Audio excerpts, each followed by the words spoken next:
Tonight, there's another big one in Birmingham and the Black Country, the derby. Birmingham City are at home to West Bromwich Albion. Tonight's game at St Andrews, that kicks off at 8, and you don't want to miss anything, so make sure you're listening to your radio, listening with us. But what if you and maybe someone in your house supports different teams, or maybe someone you work with is a rival fan?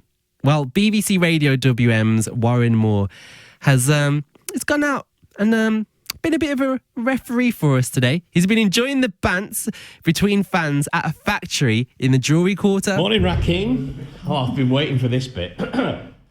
Oh, I could get used to this. We've made our way down from BJS in Wednesbury, and we're down here at the wonderful Acme Specialist Whistles in, pretty much the Jewellery Quarter, to be fair, Bar Street. So, I have two people here with me. I have Gary, the lifelong West Brom fan. Morning. How are you feeling, mate? Confident. Oh, okay. And that introduces me nicely to George, who's come in the full Blues kit. It's not just the full kit; it's just the shirt. I'm not one of those. I'm just checking for shin pads and all. No shin pads, no boots. Now, the wonderful fact about this place, excuse me once again, there you go, is before 1884, there was no such thing as a sports whistle for any sport, never mind just football. It got invented in this neck of the wood.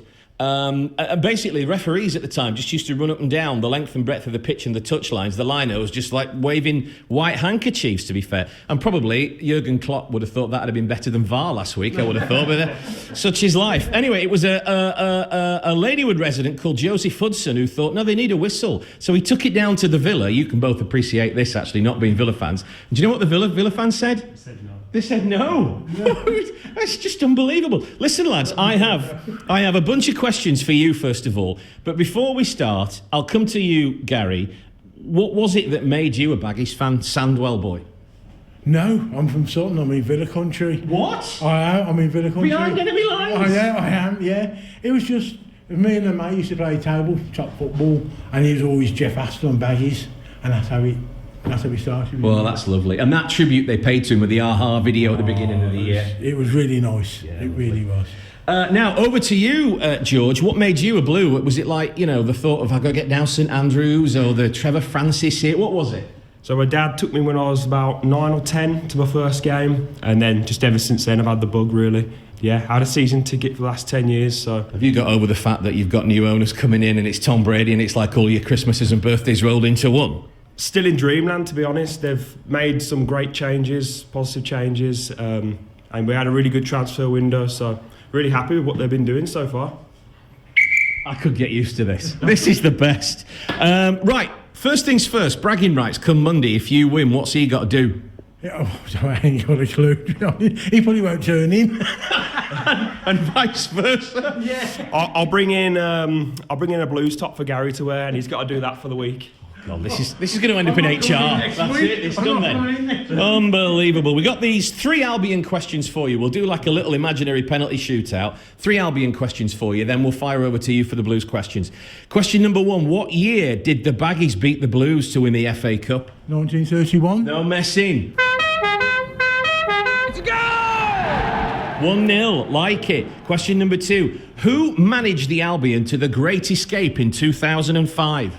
Brian Robson. Let's go! Could be on for hat-trick here, Name the 3 players that made up the 3 degrees. Lolly Cunningham, Brendan Batson, Cyril Ridges. Let's go!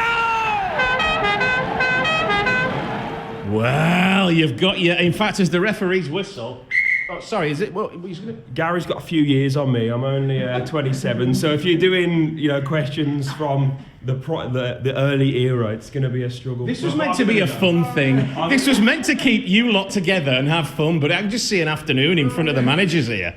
Right, I got 3 questions for you, young man. You got to get all 3, otherwise this is chaotic, I'm afraid. Question number 1, who scored that winning penalty against Norwich in the 2002 playoff? Darren Carter. That is a decent start. Let's go! Question number 2, how old was Trevor Francis when he made his Blues debut? 16. Let's go!